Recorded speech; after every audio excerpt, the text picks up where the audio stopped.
So once again we're using the Bosch GLL 380p. It's a 3-directional laser which we've had on our sites before. These are 3 lines. This particular instance, because we're putting up the full ceiling, tiled frame ceiling, we use a profile clip here. This is a profile clip, sits onto the profile and obviously supported with the back part.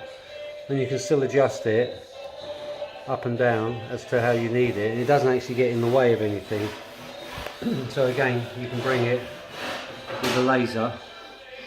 You can see we're on the lines and the bars all the way along to give us a straight line. So we've got a nice flat ceiling to work to, so we're not bowing everywhere. Works extremely well, I'm very happy. And that's your GLL 380p professional 3-line laser, battery operated. And this section here comes off and it's got feet that you sit on, which we've showed before on previous videos, but this is just an attachment we use. It's got a profile clip.